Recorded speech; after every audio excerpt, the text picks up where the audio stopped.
itu ya diantaranya ya. Oh, maka kemudian yang kedua, wayah tajullahu ta'ala, dan Allah berhujah alal abidi Yusufah kepada hamba sahaya. Siapa yang dijadikan hujah hamba saya? Yaitu Kanjeng Nabi Yusuf alaihi salam. Artinya begini saudara, jangan kita orang yang merdeka, hamba sahaya pun tetap wajib ibadah. Padahal hamba sahaya ada di tangan sayyidnya, tidak ada kebebasan.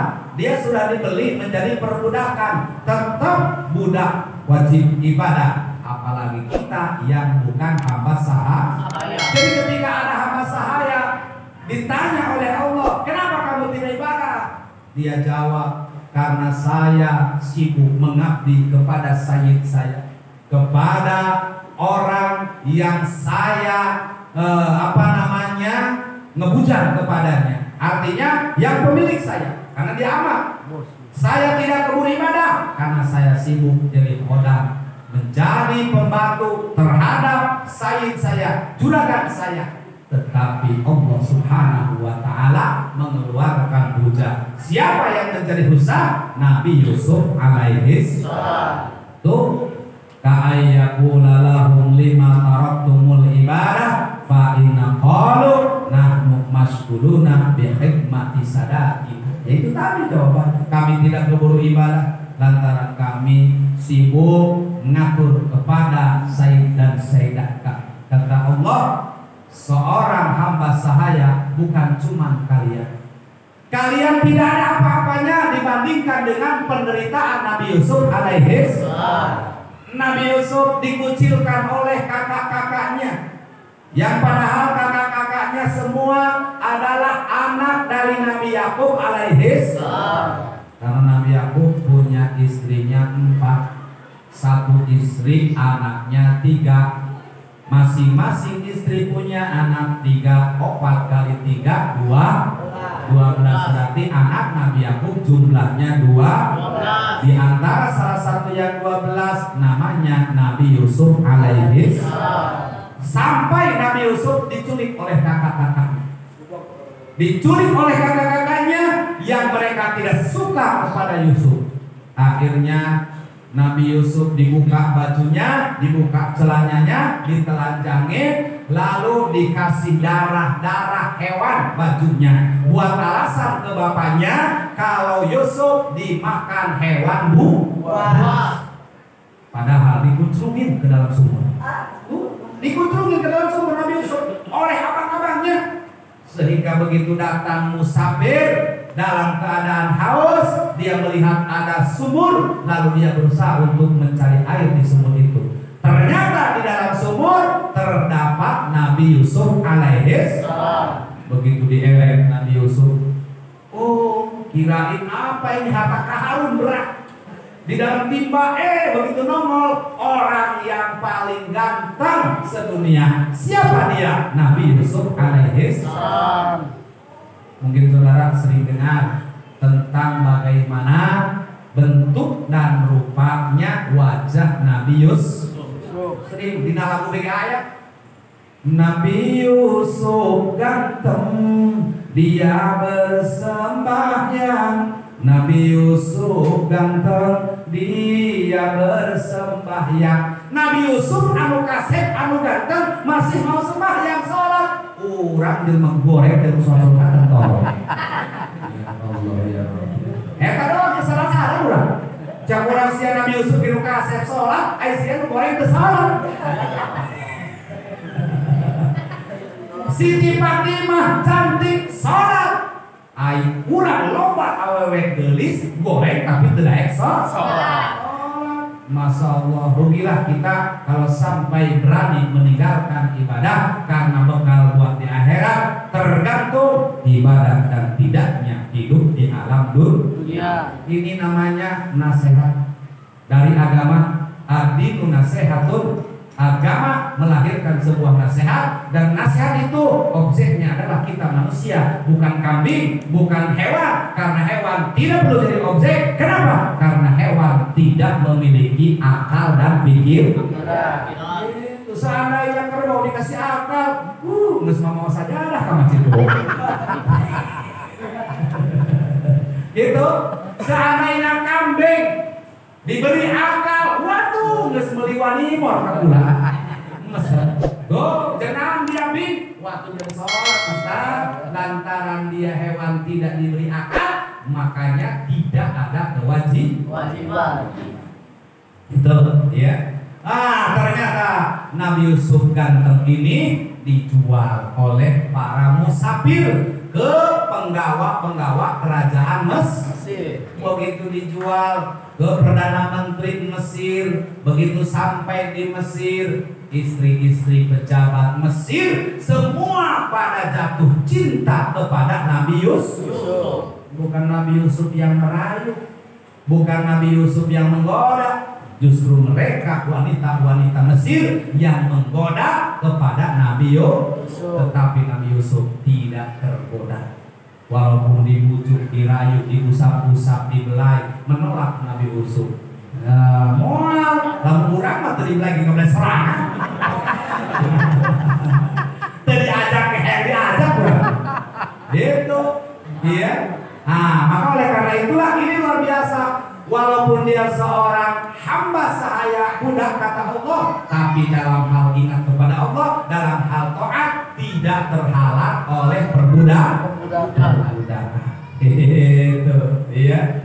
Kemudian wa yahtazullah ta'ala 'alal marda bi Ayyub alaihi salam. Yang ketiga, Allah berhujah kepada mereka orang-orang yang diberi ujian, merasa banyak beban dan ujian, tetapi Allah beri hujah melalui Kanjeng Nabi Ayub alaihi salam. Kalau kita mau bicara penderitaan, Nabi Ayub tidak akan ada manusia biasa penderitaan yang seperti dialami oleh Nabi Ayub. Nabi Ayub seorang yang kaya raya, habis hartanya dibakar oleh iblis. Anak-anaknya habis, rumah gedung habis, perusahaan habis, hewan ternak habis, tetapi tetap sholat. Ketika sholat didatangi setan, Ayub, jangan enak-enakan sholat. Lihat budak kamu, rumah kamu, saya bakar. Apa kata Nabi Ayub? Bukan milik saya, tapi milik Allah. Kalau Allah mau mengambil, silahkan. Takbir dari Allahu Akbar. Setan marah. Karena cara setan ngomong dengan setan. Setan ngomong setan dari jamarah teh. Cek setan, setan doang. Bagaimana setan? Marah dia, kenapa? Karena dia sudah membuat bagaimana caranya Ayub murka marah, tapi ternyata tidak marah, malah tetap melaksanakan sholat. Jadi karena awalnya kan begitu.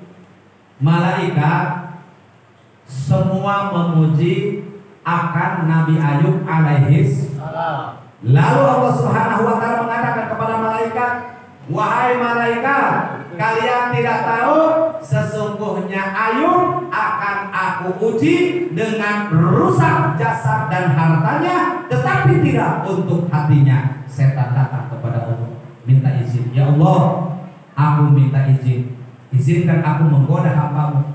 Jangan-jangan dia mengaku ahli ibadah ketika banyak harta, ketika dia senang, ketika dia serba kecukupan. Coba kalau dia bangkrut, jatuh miskin, apakah dia masih ibadah?" Kata Allah, "Silahkan. Kalau kamu bisa goda hambaku, bisa kau merusak jasadnya, bisa kau melengsarkan hartanya, jangan coba-coba mengganggu hatinya."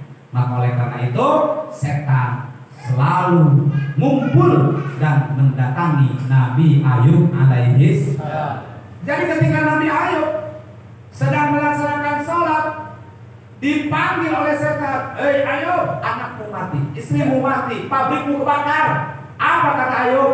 "Itu milik Allah, dan kalau diambil Allah, silahkan sholat lagi." Allahu Akbar. Bayangkan, ulah-ulah imah, ulah-ulah pabrik, ulah-ulah anak harta, kapadil, poeana kahujanan seseut gegede begasa. Benar nggak? Akan kita Allahu Akbar menang sarokaat hujan gede. Padahal pakaiannya yang dijemur udah mau Kering siapapun kita. Kalau misalnya hujan gede, pakaiannya udah mau kering, bahkan di lemari pakaiannya stoknya sudah habis. Kira-kira khusuk mal sholatnya. Aku kan bisi eureuna. Eureuna sholatnya langsung ingat karena berjemur. Tapi ini yang terjadi, Nabi Ayub tidak. Bukan pakaian lagi dia mah, harta dibakar oleh iblis, tetapi dia tidak khawatir dengan harta. Apa yang dia katakan? Itu punya Allah. Kalau mau diambil lagi oleh Allah, silahkan usoli deui Allahu Akbar. Kurang ajar kata saya. Akhirnya singkat cerita, setan marah, loncat ke pundak Nabi Ayub, kemudian loncat ke kepala Nabi Ayub, lalu kepala Nabi Ayub ditiup oleh setan 9 kali sehingga Nabi Ayub alaihi salam merasakan gatal yang luar biasa sehingga mengganggu kehusuan di dalam sholat. Diganggu harta, diganggu dengan ancaman, tidak terganggu, tidak goyah sholatnya. Tapi ketika dia ditiup munmunannya enggak kuat, langsung muser. Nabi Ayub tidak tahan dengan gatal lantaran tiupan-tiupan setan yang dipenuhi oleh racun. Inilah sebab kerusakan daripada jasad yang di badan Nabi Ayub, yang nantinya suatu saat akan disehatkan kembali oleh Allah Subhanahu setelah menjalani kehidupan yang sangat panjang. Ditinggalkan istrinya, ditinggalkan keluarga, ditinggalkan masyarakat karena dianggapnya penyakit menular, penyakit yang dikhawatirkan menular kepada warga. Maka diasingkan Nabi Ayub, diusir dari perkampungannya hingga dia memencilkan diri di satu tempat, hanya ditemani Siti Sarah, istri yang amat sangat setia. Kalau tidak ada ujian seperti ini, Nabi Ayub juga tidak akan tahu mana diantaranya istri yang setia. Itu ya. Maka inilah puja Allah terhadap Nabi Ayub alaihi salam, yang mana Nabi Ayub itu akan diberikan pahala yang amat sangat besar, dan siapapun umat yang bisa mengikuti sabarnya Nabi Ayub juga akan mendapat pahala seperti pahala Nabi Ayub alaihi salam. Wa yahtajullahu ta'ala 'alal fuqara. Bisa yang keempat terakhir, Allah akan berhujah kepada manusia, kepada orang-orang fakir, kepada orang-orang miskin dengan menghadirkan Nabi Isa alaihi salam. Ya. Kaya Allahu lahum, sebagaimana Allah bertanya di hari kiamat lahum kepada orang-orang fakir.